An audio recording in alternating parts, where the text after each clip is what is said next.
A paz do Senhor Jesus a todos os nossos queridos e amados irmãos. É com muita alegria que mais uma vez estamos para estudar mais uma lição da nossa revista que fala sobre os patriarcas, homens dos quais o mundo não era digno. Meus irmãos, desta feita vamos estudar a lição de número 10. Queremos aqui desejar uma boa aula da Escola Dominical aos nossos coordenadores da Escola Dominical, aos nossos professores, a todos os alunos, a todos que amam a Escola Bíblica Dominical, a escola que ensina o povo de Deus, a escola que prepara o povo de Deus para a caminhada espiritual. Meus irmãos, nós vamos, portanto, hoje, para mais uma lição sobre o patriarca Jacó. A experiência transformadora de Jacó. Esse é o tema da nossa lição de número 10, que será estudada no dia 7 de junho, agora de 2026. Texto áureo. E eis que estou contigo, e te guardarei por onde quer que fores, e te farei tornar a esta terra, porque te não deixarei, até que te haja feito o que te tenho dito. Gênesis 28:15.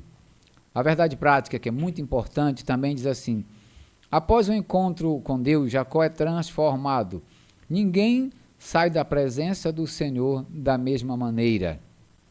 A nossa leitura bíblica em classe, nós não vamos ler agora, mas você pode ler aí em casa, você pode ler em Gênesis, no capítulo 28, do versículo 10 ao 17. É muito importante que seja feita essa leitura, para que você possa entender melhor o tema. Meus irmãos, vamos, portanto, começar a estudar exatamente nesta lição, e nós teremos a continuação deste assunto na próxima lição de número 11, a transformação do patriarca Jacó. Nós vamos hoje dar início, porque a transformação de Jacó, ela inicia aqui nesta lição, mas ela só é concluída na lição de número 11, que será, portanto, o fechamento dessa transformação maravilhosa que passou o nosso patriarca Jacó. Lá, nós temos aqui, como de costume, os 3 tópicos da nossa lição. Um sonho que mudou uma vida. O segundo tópico da nossa lição, as descobertas de Jacó. E o terceiro ponto, a coluna de Betel. Estes são os tópicos da nossa lição que nós vamos estudar hoje. Vamos para o primeiro ponto, um sonho que mudou uma vida. Então, nós estudamos na lição passada, meus irmãos, que Jacó, após ter enganado seu pai Isaque, ele, portanto, recebe a bênção, ele é abençoado, né, pelo seu pai, e Esaú, quando descobre, ele, portanto, pretende e promete matar o seu irmão Jacó, quando seu pai partisse. Então sua mãe o chama e pede que ele fuja, que ele vá para a terra de Parã, o de Arã, né, para poder ficar na casa do seu tio Labão. E Isaac, portanto, chama ele, abençoa ele, né, e envia ele, portanto, a essa terra. Então agora, aquele jovem, aquele moço, aquele homem que estava sempre acostumado ali nas barras da saia da mamãe, né, com todo carinho, tratado muito bem. A Bíblia diz que Esaú era caçador, né, era mais do mato, né, mais acostumado com aquela parte mais grosseira, né, digamos, era um menino mais rígido, tratado assim, mais forjado assim no mato, né, ele era um caçador. Jacó não, era mais caseiro, então, digamos, era mais delicado, né, e agora Jacó, ele é obrigado a deixar tudo isso e agora encarar um deserto. Segundo os historiadores, essa caminhada, essa trajetória, ela variava aí mais ou menos entre 750 a 1.000 quilômetros. E a Bíblia diz que Jacó foi de pé. A Bíblia diz lá no texto sagrado que ele foi a pé. Então você imagina aí, digamos que fosse aí uma média de 2 a 3 meses de viagem, Jacó caminhando a pé no deserto, aquele homem, aquele jovem, acostumado no bom e do melhor, né? Seus pais tinham condição, e agora ele tem que andar a pé no deserto, sem uma, digamos, sem uma boa alimentação, sem suporte nenhum, porque a gente vai ver mais na frente que ele pediu até para Deus que não deixasse faltar o pão para ele, porque realmente ele não tinha condições, até porque ele estava a pé, não tinha como levar muita coisa, ele deve ter levado pouca coisa. A Bíblia diz que ele saiu com o cajado na mão e a pé, e nós vamos ver que ele não podia levar muita coisa, então ele precisava mesmo da providência de Deus. Então saiu agora o homem fugitivo, aquele enganador que enganou seu pai e seu irmão. Agora ele sai como fugitivo no deserto, sem expectativa, sem saber realmente o que aconteceria com ele. Porque, meus irmãos, veja só, o deserto em qual Jacó estava caminhando era perigoso. Além das feras durante a noite, você imagina uma pessoa sozinha, abandonado, digamos, podemos dizer assim, sem ninguém, nenhum companheiro, dormindo à noite naquele lugar. Uma fera poderia aparecer à noite e devorar Jacó. Até mesmo os salteadores, que tinham muito no deserto, porque tinha também os mercadores que andavam no deserto vendendo mercadorias para aqueles que andavam caminhando, e por isso, por causa desses mercantilistas, havia também os salteadores, que vez por outra também estavam ali tentando encontrar algum comerciante para poder assaltar. Então poderia também encontrar Jacó e também pôr fim à vida de Jacó. Então Jacó corria um risco muito grande, então ele estava ali sem saber de fato o que poderia acontecer com ele. Então você imagina, Jacó passava 1000 coisas na sua cabeça.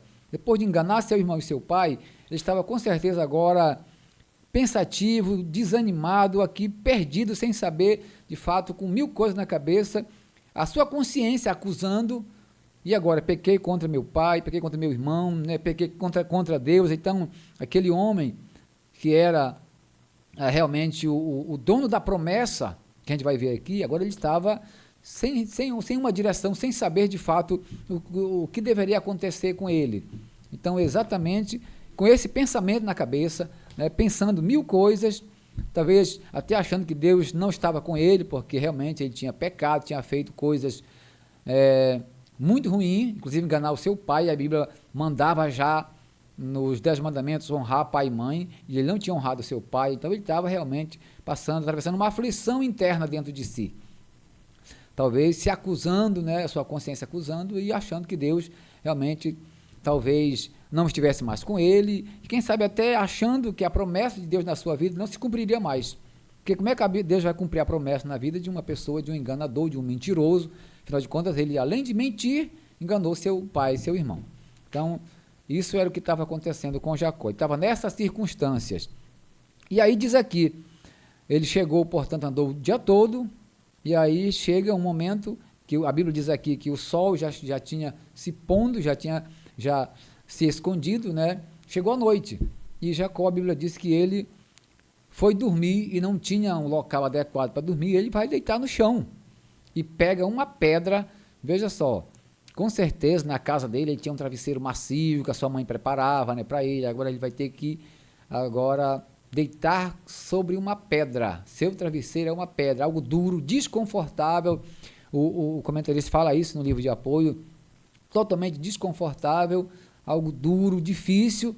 Ou seja, isso aí era já realmente um retrato da sua caminhada, que ele ia encarar agora uma dureza, que ele ia encarar realmente algo muito duro pela frente.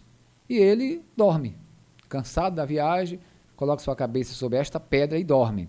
E é o que nós vamos ver aqui, uma escada que tocava até o céu. Durante a fuga da casa de seus pais, Jacó dormiu e teve um sonho divino. Veja só, meus irmãos, Jacó teve um sonho aqui interessante. Ele dormiu e teve um sonho. E nós já queremos deixar claro aqui que Deus sempre falou através de sonhos. E Deus ainda hoje pode falar através de sonhos.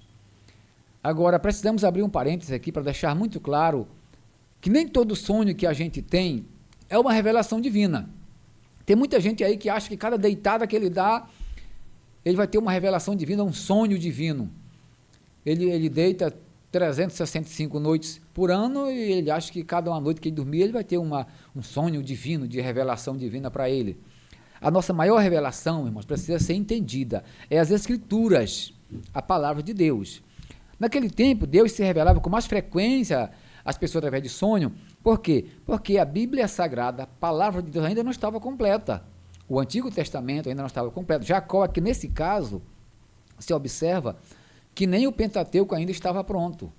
Então, Deus utilizava-se de revelações, de sonhos. Hoje, raramente acontece, e claro que acontece, nós não podemos limitar Deus simplesmente a uma coisa única. Deus não se revela simplesmente só através da palavra escrita, mas pode sim se revelar através de sonhos, mas são questões, digamos assim, mais raras. Acontece. Agora, não podemos, todo sonho, achar que já é uma revelação divina, já é algo divino. Teve um sonho com uma cobra, não, alguém vai me trair, né, eu vou ter que, isso aí já é Deus me revelando. Não, vamos ter cuidado com isso, para a gente não colocar os sonhos, às vezes, acima das Escrituras. Às vezes, deixa de buscar conforto na Bíblia para se perturbar com sonhos que Salomão escreveu e disse que os sonhos, eles são simplesmente fruto da canseira e fadiga do dia. A maioria deles é isso.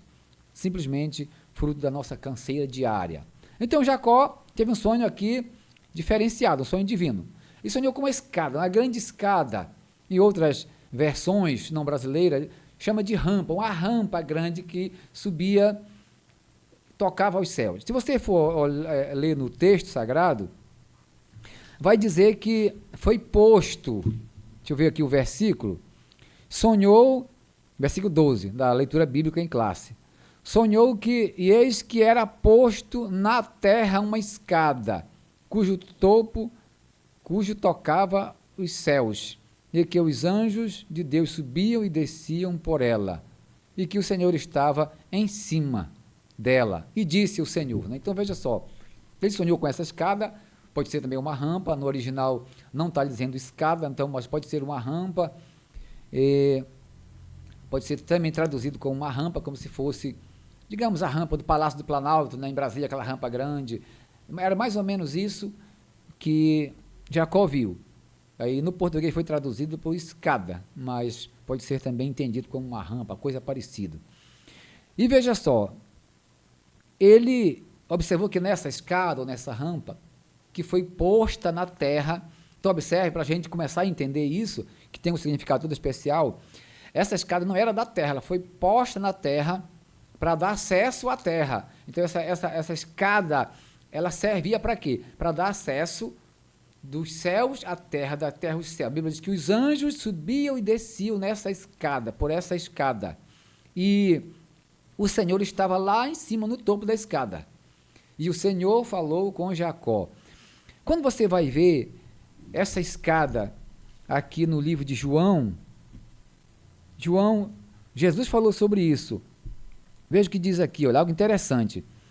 E disse-lhe Jesus, né? Na verdade te digo, que daqui em diante vereis o céu aberto e os anjos de Deus subindo e descendo sobre o Filho do Homem. Jesus mesmo interpreta aqui aquela escada.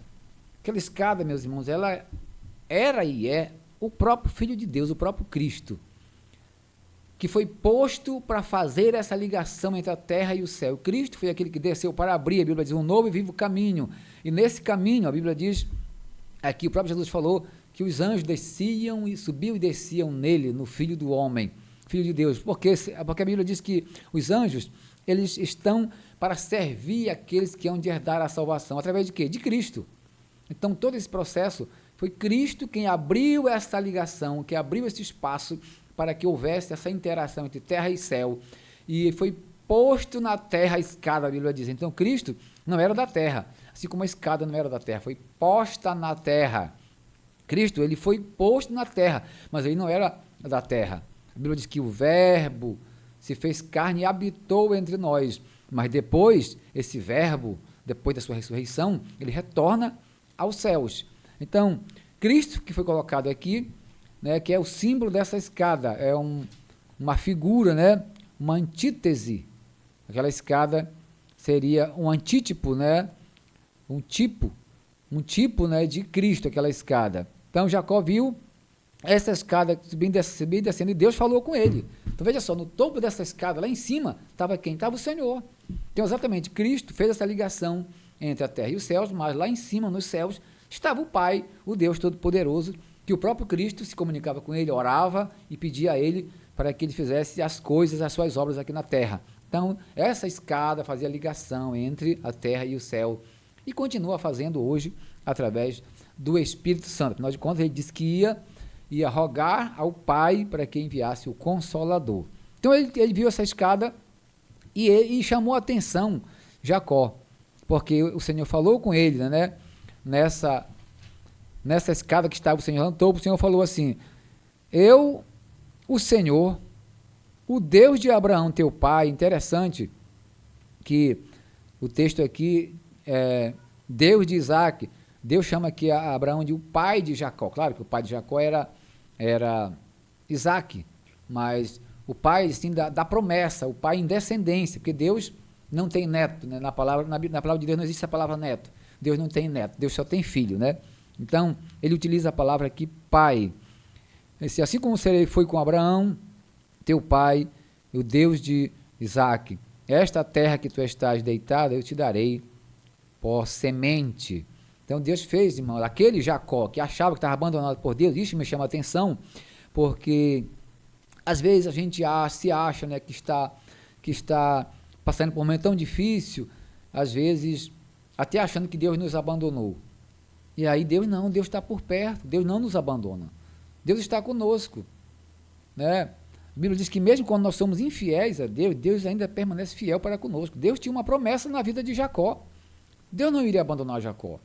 Então, mesmo Jacó pecando, mentindo, enganando, Deus não abandonou Jacó, Deus não desistiu da promessa, porque Deus cumpre a promessa que faz. Então Deus fala: olha, Jacó, eu sei que você está abatido, você está desanimado, preocupado, mas não se preocupa não, eu estou com você. Irmãos, veja só, se Deus fosse fazer uma questão de justiça, o que ele deveria fazer? Ele deveria punir Jacó pelo que ele fez. Deus poderia chegar lá: olha, Jacó, você fez isso, você foi, né, você errou, você cometeu isso, cometeu aquilo. Não, Deus não lançou em rosto os pecados de Jacó. Deus simplesmente disse: não, eu estou contigo para te abençoar e eu vou te abençoar. Você pode ler no decorrer do texto que o Senhor falou para ele que ia continuar abençoando ele. Então, essa escada é o início da transformação de Jacó. Jacó, depois vai continuar aqui a descrição. Então, é o início dessa ação transformadora, essa escada que Jacó viu, ou essa grande rampa que ligava. Então, o que nos transforma? O que foi a grande mudança, o que foi o divisor de águas da nossa transformação? Cristo.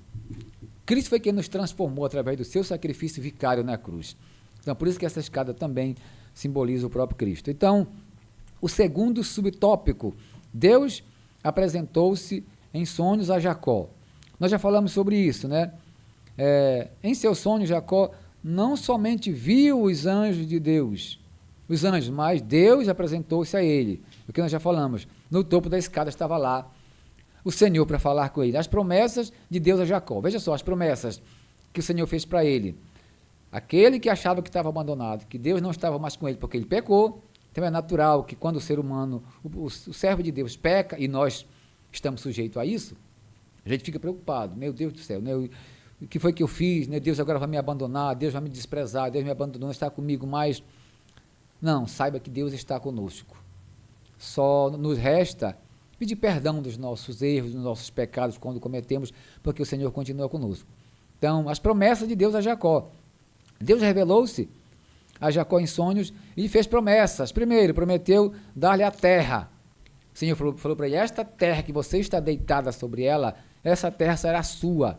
Eu vou te dar esta terra. Você vai voltar para possuir esta terra, né? Então, primeiro, esta terra achava-se deitado naquela noite, essa terra sombria.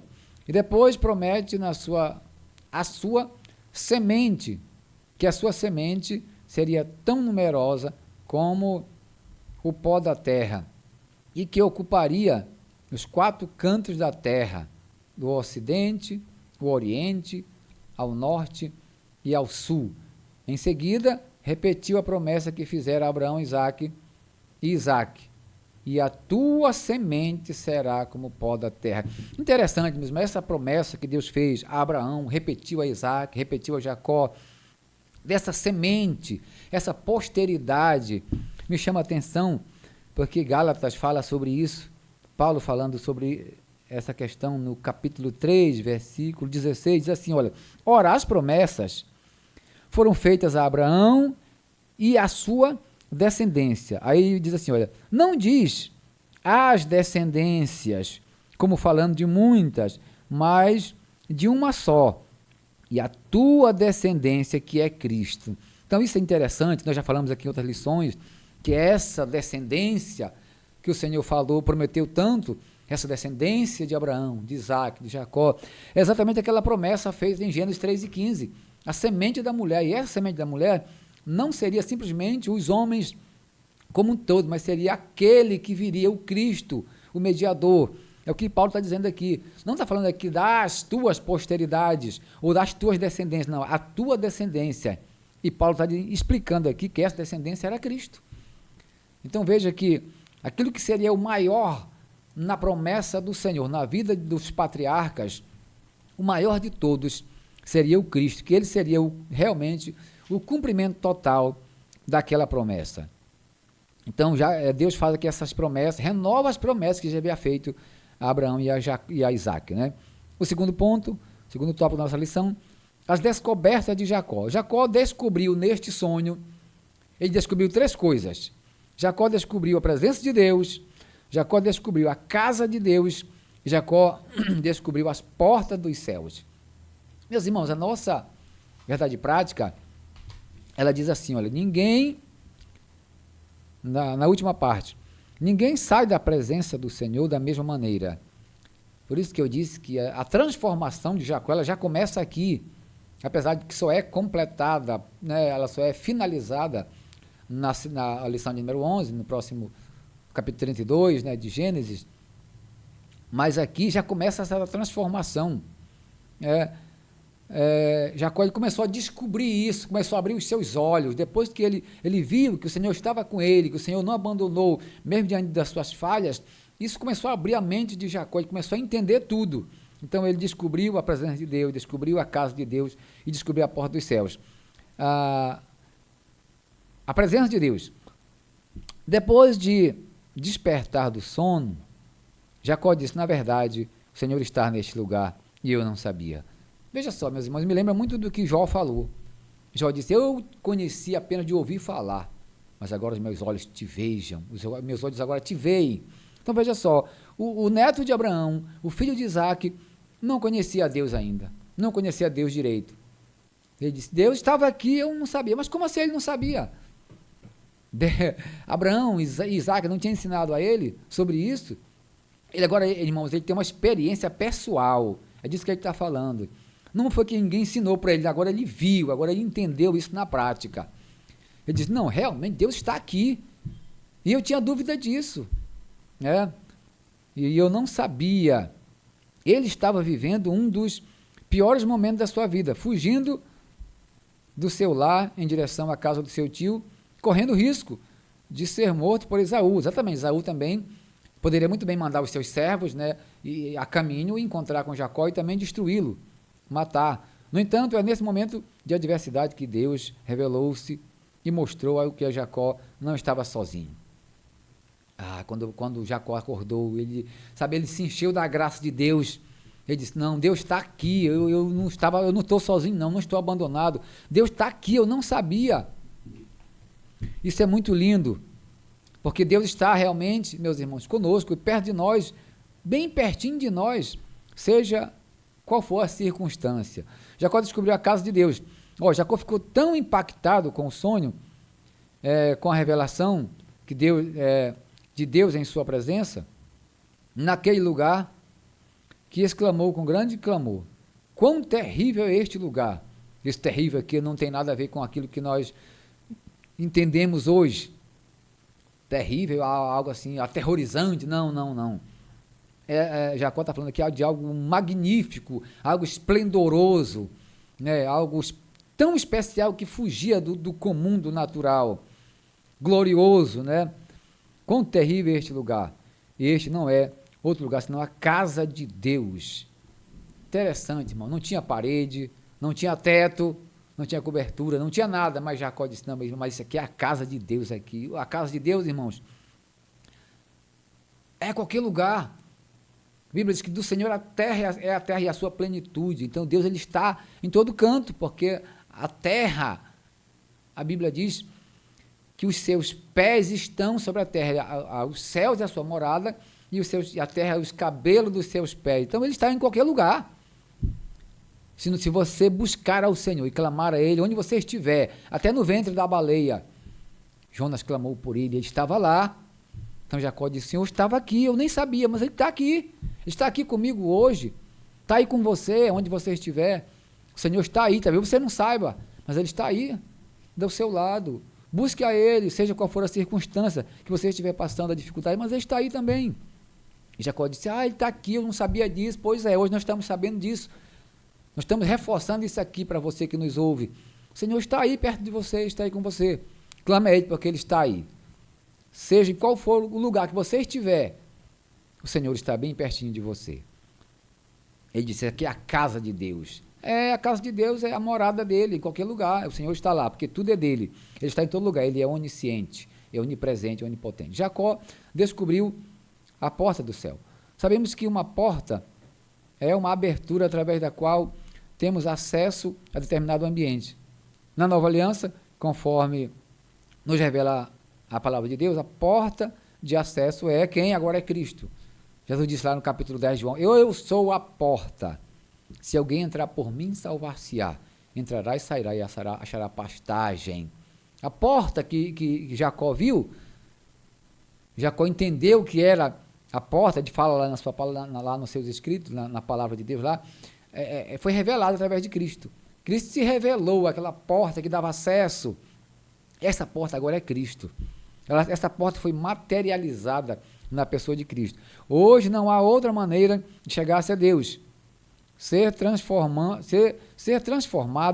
e santificado, senão por intermédio de Jesus Cristo. É a porta, a única porta que conduz à salvação. Terceiro e último tópico, a coluna de Betel, a pedra transformada em coluna. Me chamou muita atenção isso aqui. Aquela pedra que era exatamente aquela pedra dura, que refletia aqui a situação de Jacó, aquela pedra que trazia desconforto. Jacó pega esta pedra, então veja só, aquela pedra se transformou num travesseiro, e agora, depois de travesseiro, se transforma agora num grande memorial. Veja só, cheio de fé e de entusiasmo, Jacó decidiu demonstrar sua gratidão a Deus de forma bem concreta. Veja só, Jacó sentiu dentro de si essa mudança, essa transformação, esse algo glorioso em si, ou seja, algo interno, mas ele externou isso em uma ação. Isso também precisa ficar claro para nós, porque nós, muitas das vezes, não refletimos a glória de Deus externamente, e precisamos fazer isso. Se formos transformados por Deus, se é que passamos por uma transformação, por uma mudança, isso tem que refletir no exterior, as nossas ações externas. Isso que Jacó, essa transformação que Jacó passou, esse percurso, essa ação, ela veio para fora, ela foi externada. Ele decidiu ser grato a Deus, gratidão. E ele foi só, a Bíblia vai dizer lá que foi de madrugada, amanhecendo o dia, ainda de madrugada, ele já levantou para oferecer ao Senhor um sacrifício, um memorial. E eu vejo muito isso na Bíblia, essa questão da madrugada, né? Moisés também pela madrugada, Abraão pela madrugada, Isaac pela madrugada, Jacó pela madrugada, Jesus pela madrugada, Paulo também pela madrugada. Então tem um segredo aí nessa questão da madrugada, né? Os antigos até diziam, né, que de madrugada a fila é menor. Claro, não é bíblico isso, mas a gente percebe que há um segredo aí na madrugada, né? Deus parece que vê o esforço, o sacrifício que é você levantar pela madrugada, e o Senhor lhe responde, porque Ele é justo. Ele vê, né, a dificuldade que é, então Ele recompensa aqueles que buscam de madrugada. Então,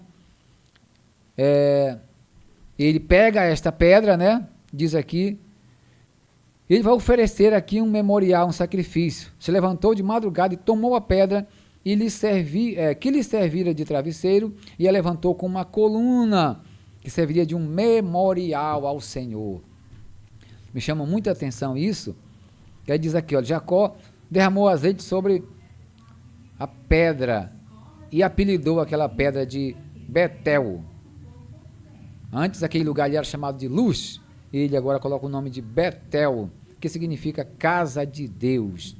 Interessante, isso também me chama a atenção aqui, que Jacó, no deserto, apenas com um cajado, não tinha muita coisa, não tinha levado praticamente nada, mas uma coisa ele tinha azeite, não lhe faltava azeite, não lhe faltava o óleo, que possamos também ser como Jacó, seja em qualquer situação, pode estar difícil, pode não ter nada, mas não podemos nos deixar faltar o óleo.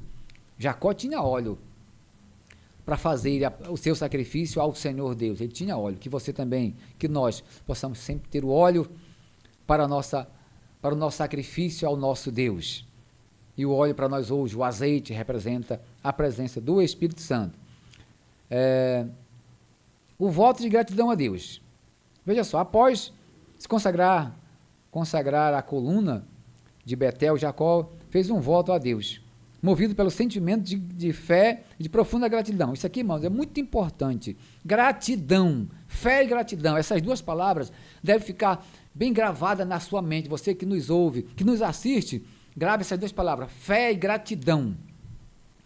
Por que eu estou dizendo isso? Porque Jacó, aqui, ele promete dar a Deus o dízimo. Ele disse, olha, já que você me prometeu me abençoar, que vai estar comigo, que não vai me deixar faltar nada, ele vai dizer assim, eu vou lhe dar o dízimo, prometeu certamente que daria o dízimo de tudo quanto Deus desse a ele. E como eu já disse, Jacó, ele aproveitou isso e pediu para Deus isso, pediu aquilo, pediu inclusive pão, que não faltasse pão. Se não deixar faltar o pão, se não faltar isso, aquilo, realmente, eu vou lhe dar o dízimo de tudo. Irmão, isso não é uma barganha, isso é gratidão, alguém que tem fé, a sua fé desenvolvida na prática. Então, dizimar não é simplesmente dar dinheiro para a igreja. Dizimar é um fruto, é uma ação da sua fé e da sua gratidão a Deus pelo que o Senhor faz por você, pelo que Deus faz por nós. Eu quero até também abrir um parênteses aqui para o último parágrafo desse ponto, diz assim, ele prometeu seguir o exemplo de Melquisedeque e deu o dízimo de tudo a Abraão. Aqui foi um erro gráfico, eu quero que o professor fique atento a isso. Um erro gráfico aqui da casa publicadora, isso é natural acontecer, que realmente aqui é o contrário. Aqui foi Abraão que deu o dízimo a Melquisedeque. Aqui foi colocado na lição que foi Melquisedeque que deu o dízimo a Abraão. Não, foi o contrário. Isso aqui foi um erro gráfico na hora de digitação, com certeza, né? Você pode confirmar isso, que lá em Gênesis, que Abraão deu o dízimo de tudo a Melquisedeque. Então, é um erro gráfico. Então, quando você for ensinar o seu aluno, não ensine do jeito que está aqui, porque foi simplesmente um pequeno erro e você pode fazer essa correção na sua classe lá. Aqui foi Abraão que deu o dízimo a Melquisedeque, só para a gente fechar esse ponto. O concerto de Jacó, ou de Deus com Jacó, último subtópico, terceiro e último. As bênçãos do concerto eram transmitidas ao primogênito, mas com a família de Isaac seria diferente, pois Deus revelou que o filho mais velho serviria ao mais novo. Já vimos que Esaú não deu importância à sua primogenitura, e como consequência, Jacó, que realmente desejava as bênçãos, recebeu as promessas que Esaú perdera. Precisamos valorizar, meus irmãos, as promessas de Deus. As bênçãos de Deus para a nossa vida, por mais que às vezes pareça pequena, não, mas isso é pequeno demais, é pouquinho, não. Fique atento, é de Deus. É bênção de Deus, pois receba. Não, eu queria ser um grande pregador, mas eu não sei pregar muito. Eu queria ser um grande cantor. Não, eu canto, mas eu canto só por aqui mesmo, né? Isso não dá muita coisa, não. É bênção de Deus. Agarre isso com unhas e dentes, foi Deus que lhe deu, é pouco, é só isso mesmo, mas é de Deus. Então não despreze aquilo que Deus lhe deu, é bênção de Deus, então segure, porque é bênção de Deus. Assim como foi com os patriarcas, Abraão e Isaac, o concerto com Jacó exigia obediência e fé, e eles tiveram isso, né? Sem fé ninguém pode agradar a Deus. O princípio A princípio, Jacó não demonstrou confiança no Senhor, mas fez uso de sua esperteza, seu engano. Contudo, quando ele tem um encontro transformador com Deus, decide oferecê-lo ao Senhor, renovou pessoalmente a ele as promessas de conserto. Jacó aqui, como eu já disse, começa essa transformação. Ele já começa a ser mudado. Vamos estudar na outra lição que ainda algumas coisas, que porventura ficou, alguma coisinha que ficou de alguma dúvida ainda em Jacó, isso vai ser moldado e vai ser completado na próxima lição, na qual nós lhe aguardamos você lá, na próxima lição número 11. Só concluindo, ele diz aqui, a história de Jacó mudou completamente depois que ele teve um encontro com Deus, quando caminhava em direção à casa do seu tio Labão. Em meio à noite escura, quando dormia, com a cabeça sobre uma pedra, solitário, teve um sonho que mudou sua vida. Deus revelou-se para ele em sonho. Aprendemos com a história de Jacó, que somente o Senhor pode transformar uma pessoa e mudar a sua história. Só Deus pode mudar o ser humano. Não há outra coisa, não há outro ser que possa mudar o ser humano, transformar o ser humano. Só Deus. Por isso, a sua palavra transforma, porque é Deus falando com o homem. Que Deus possa nos abençoar, nos dando da sua graça, e que você possa ter uma boa escola dominical em nome do Senhor Jesus. Amém.